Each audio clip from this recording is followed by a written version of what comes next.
পুরো 3 মাস ফেসবুকে প্রেম করার পর আজই প্রথম প্রেমিকার সাথে দেখা করতে যাব। প্রথম দেখাটা কেমন রোমান্টিক হবে এসব ভাবতে ভাবতেই নিজেই শরমে গরম ভাতের মতো নরম হয়ে যাচ্ছি। দেখা করতে তো যাওয়া নয়, এজন্য মনে হচ্ছে বাসর ঘরে বউয়ের কাছে যাচ্ছি। যদি পারি দেখা করতে গিয়ে আজই ওকে বিয়ে করে নিয়ে আসবো। মারিয়ার সাথে 3 মাস আগে আমার ফেসবুকে পরিচয় হয়। এতদিনের তাকেও আমি দেখিনি, সেও আমাকে দেখেনি, এমনকি ফোনে কথাও বলিনি কখনো। মারিয়া আসলে ছেলে নাকি মেয়ে সেটাও জানি না।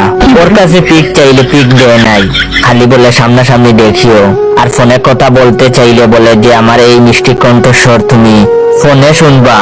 তুমি কি চাও না তোমার প্রেয়সীর কণ্ঠস্বর সরাসরি সামনাসামনি বসে শুনতে? একবার ভাবো, সামনাসামনি বসে প্রথম দেখা আর প্রথম গলার আওয়াজ শোনার মধ্যে কত ফিলিংস হবে। আমিও আমার প্রেমিকার এইসব কথা শুনে সব ভুলে যেতাম, আর দেখা কবে হবে সেই আশায় দিবা স্বপ্ন দেখতাম। আজ আমার সেই স্বপ্ন পূরণ হতে চলেছে।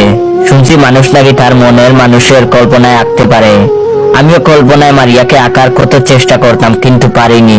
যতবারই চেষ্টা করছি ততবারই ইন্ডিয়ান নায়িকারা কল্পনায় চলে আসে, তাই কল্পনায় আঁকা বাদ দিছি। ঘুমের মধ্যে স্বপ্নেও মারিয়াকে দেখতে পারিনি। যতবার মারিয়াকে স্বপ্নে দেখছি ততবারই হয় একদম বুড়ি মানুষ পাইছি, নয়তো শাড়ি পরা কোনো মেয়ে পাইছি। কিন্তু যখনই তার মুখের দিকে তাকাইছি তখন দেখছি মুখ ভর্তি দাড়ি।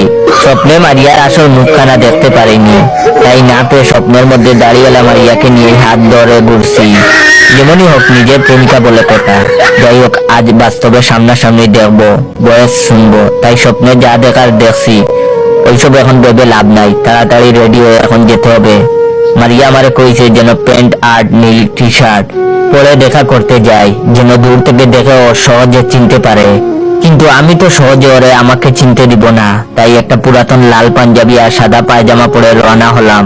তাইলে মারিয়ার সামনে গিয়ে ঘুরলেও আমারে চিনতে পারবে না। মারিয়া যখন আমার খুঁজে না পেয়ে বেকুল হয়ে যাবে তখন ওর সামনে গিয়ে ওরে সারপ্রাইজ দিব। তাড়াতাড়ি রেডি হয়ে শুধু যাতায়াতের খরচটা নিয়ে বের হলাম, যদিও এর থেকে বেশি আর টাকা নাই আমার কাছে। রেস্টুরেন্টে গিয়েও ওরে নিয়ে সাথে কিছু খাবো, সেটা বিল দেওয়ার মতো কোনো পয়সাও নাই। অথচ মারিয়া জানে যে আমি সেই লেভেলের বড় লোক, সব সময় পকেটে হাজার হাজার টাকা থাকে। এইটা জেনেই হয়তো আমার সাথে প্রেম করেছে। যেমনি হোক আজকে কোনো বাটপারি করতে হবে। রেস্টুরেন্টে কোনো একটা মিথ্যা বাহানা করে বিলটা ওরে দিয়েই দেওয়াতে হবে। ভাবতে ভাবতে বাসে উঠে চলে আসলাম।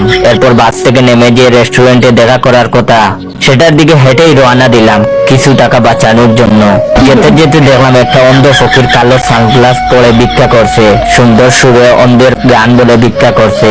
আমার দেখে খুব মায়া হলো। ভাবলাম প্রেমিকার সাথে প্রথম দেখা, যাওয়ার আগে একটু ভালো কাজ করে যাই, সেই অছিলায় যদি প্রেমিকা সুন্দর হয়।